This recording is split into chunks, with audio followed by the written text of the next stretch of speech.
Good morning, সুপ্রভাত, নমস্কার। Pramila Mukherjee blog চ্যানেলে অনেক অনেক স্বাগত। আমি প্রমীলা ব্লগটা শুরু করলাম সকালবেলায় রান্না দিয়ে, যেমন রোজকার মতনই তাই। তো আজকে এই গরমে বাঁধাকপি আলু তরকারি করব। একটা তো বাঁধাকপিটা তো ধরো অনেক মানে কি বলবো, এটা শীতের খাবার, এটা তো গরমের না, তো কেমন একটা লাগে, তো সেদ্ধ করতে হবে তার আগে। তো আগে কেটে কুটে নিয়েছি ভালো মতন।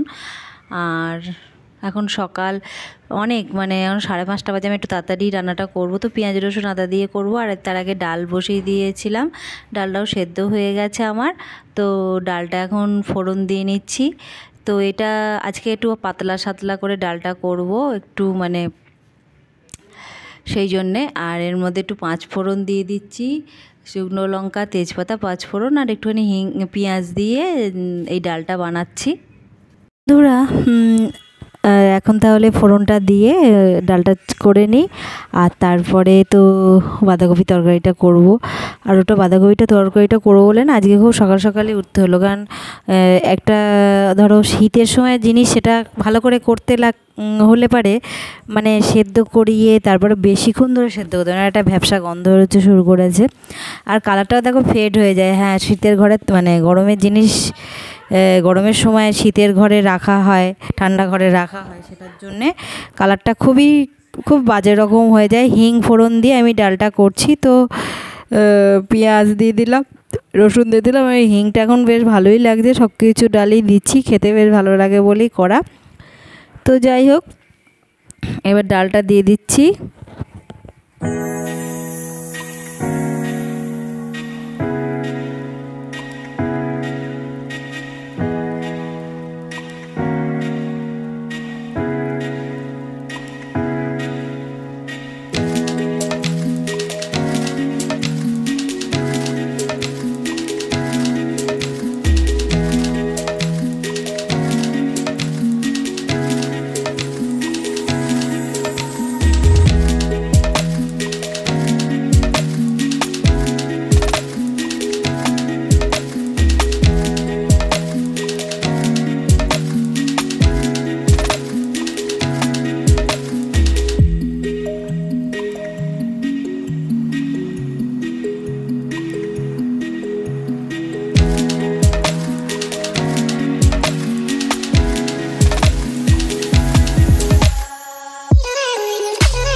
তো ভালো করে আলুটা সেদ্ধ করে নিয়ে পেঁয়াজ রসুন আদা জিরে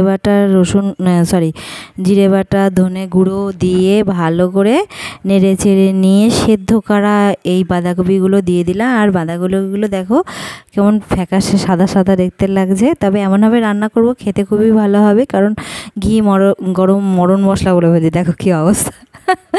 ঘি গরম মশলা নিয়ে ভালোভাবে কষিয়ে করতে হবে, নাহলে সেন্টটা খুব বাজে হয়ে যাবে, সেই জন্যেই। তো যাই হোক, হলুদ দিয়ে দিলাম, দিয়ে ভালো করে এখন কষিয়ে রান্না করি। আসলে শান্তনুও নিয়ে এসছে, খাবে বলে পছন্দ করে বাঁধাকপিটা খেতে। আমার অতটা বাঁধাকপি প্রিয় না, আমার ফুলকপিটাই খুব ভালো লাগে খেতে। তো শীতকালে বাঁধাকপিটা ভালো লাগে, যাই হোক এনেছে, এখন খেতে হবে, তো সেই জন্যে না। তো তাছাড়া একঘেয়েমি সব সবজিপাতিগুলো তো খাওয়া হয়, ওই জন্যে বললো যে এই তো আজকেই শেষ হলো এর পাঠ, কারণ কাল থেকে তো পরশুর থেকে নাইট ডিউটি শুরু হয়ে যাবে। সরি, আজ থেকেই নাইট ডিউটি শুরু হয়ে যাবে। তো সেই জন্যে তো আবার সকালবেলায় মানে রান্নার পাট থাকবে না, দুপুরে রান্না, এটাই যা। তো কষানো টষানো প্রায় হয়েই এসেছে, এবার জল দিলে দেবো, দিয়ে একটু সেদ্ধ হোক, দিয়ে তারপরে নামিয়ে। তার আগে একটু টমেটো কেচাপ দিয়ে দিলাম, তাহলে টমেটো তো দিইনি, টমেটো কেচাপটা দিলাম, তাহলে ভালো লাগবে আরও। আর এইসব জিনিসে একটু টমেটো না দিলে ভালো লাগে না। তো সম্পূর্ণ হয়ে গেছে, মানে প্রায় হয়েই এসছে বাঁধাকপিটা কষানো। এরপরে জলটা ঢেলে দিয়ে এটা আরেকটু সেদ্ধ হোক, মানে যে মশলার যে একটা ইয়ে থাকে, জলটো যে গন্ধ একটা কেমন একটা বেরোয় না, সেটা কেটে যাওয়ার জন্য। তো যাই হোক, চিনি দিয়ে দিলাম। বাঁধাকপি রান্না সবাই করো জানি, এটা নতুন কিছু না, তবু করছি তাই। তো রান্নাবান্না হয়ে গেলে একবারে সামনে আসছি।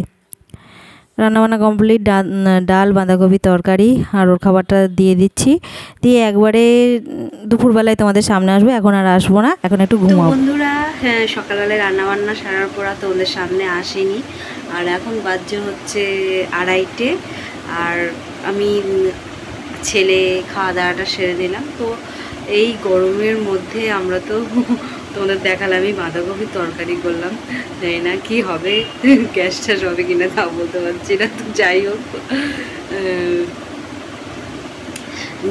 এই সকালবেলা থেকে এই রান্নাবান্নাটুকুই দেখিয়েছি, তারপরে টানা একটু ঘুম দিলাম, কারণ ঘুমটাও দরকার, ঘুম না হলে ভালো লাগে না কিছু।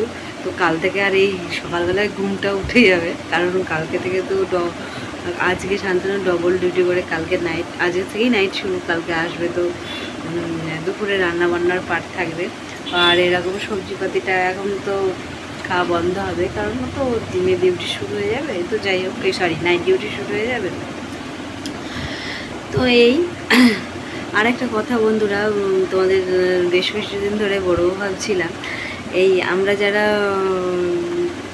এই ব্লগিং করি, কিছু মানুষ আছে সত্যি তারা দেখতে ভালোবাসে, পছন্দ করে আমাকে। এখানে কিছু মানুষ আছে একদমই পছন্দ করে না, কিন্তু আমাকে দেখে, দেখুক আমার ভালোই হচ্ছে, দেখুক, ঠিক আছে, কিন্তু আমি তো বুঝতে পারি। তো প্লিজ তোমরা একটু লাইক শেয়ার কমেন্টটা করো, তাহলে তো আরোই ভালো হয়। কেমন লাগছে বলো, সেটাই। তো যাই হোক, আর বেশি বকর বকর করলাম না, কারণ এই বলে ব্লগটা শেষ করলাম।